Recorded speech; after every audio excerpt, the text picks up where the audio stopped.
আসসালামু আলাইকুম রহমতুল্লাহি অবরাকাতু।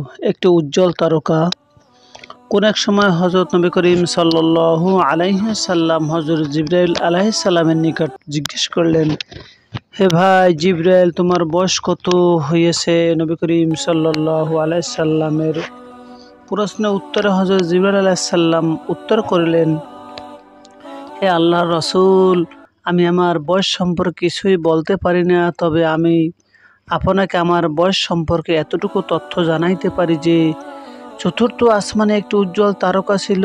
উক্ত তারকাটির ৭০,০০০ বছর পর একবার আসমানে উদিত হয়। উহাকে আমি ৭০,০০০ বার উদয় হইতে দেখিয়াছি। এখন চিন্তা করুন আমার বয়স কত হইতে পারে। নবী করিম সাল্লাল্লাহু আলাইহি সাল্লাম হযরত জিবরাইল আলাইহিস সালামের এই উত্তর শুনিয়া ইরশাদ করিলেন, হে ভাই জিবরাইল, আমি আপনার পরওয়ারদিগারের নামে শপথ করিয়া বলিতেছি যে উক্ত উজ্জ্বল তারকাটাই আমিই ছিলাম। উক্ত কথাটি রুহুল বয়ান প্রথম জিলদি ৯৭৪ পৃষ্ঠার মধ্যে উল্লেখ রয়েছে।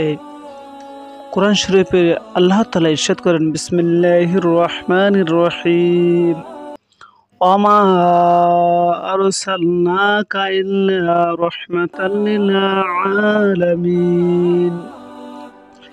হে নবী, আমি আপনাকে সমস্ত জগতের জন্য রহমতের প্রতীক রূপে প্রেরণ করেছি। এর মাধ্যমে আমরা অনেক কিছু উপদেশ গ্রহণ করতে পারি। আমাদের নবীজি দুজাহানের হযরত মুহাম্মদ সাল্লাল্লাহু আলাইহি সাল্লাম হইলেন সৃষ্টিকুলের আদি। আল্লাহ তাআলা তাহাকে নূর রূপে সৃষ্টি করিয়া আসমানের উক্ত তারকা রূপে রাখিয়া দিয়েছিলেন। তাহার পরে তিনি সৃষ্টিকুলের অন্যান্য বস্তু যেমন আরশ, কুরসি, কলম, আসমান, জমিন, সূর্য, গ্রহ, তারা, জিন, ইনসান, এক কথায় সকল মাখলুকাত সৃষ্টি করিয়েছেন। তাহার এই সৃষ্টির পূর্বে কোনো বস্তুর অস্তিত্ব ছিল না। তাহার নূর হইতে এই বসুন্ধরা সৃষ্টি। তাই নবী করিম সাল্লাল্লাহু আলাইহি সাল্লাম ইরশাদ করিয়েছেন, আল্লাহ তাআলা আমাকে যদি সৃষ্টি না করিতেন তবে আসমান জমিন কিছুই পয়দা করিতেন না। সুতরাং আল্লাহ তাআলার পরেই হইল আমার নবীর স্থান। মহত্ব ও বুজুর্গের দিক দিয়েও তিনি আমাদের মহানবী সাল্লাল্লাহু আলাইহি সাল্লাম এর স্থান সর্বোচ্চে। এমনকি আরশ কুরসির তুলনায় তাহার বুজুর্গি ও সম্মান অনেক অনেক গুণ বেশি।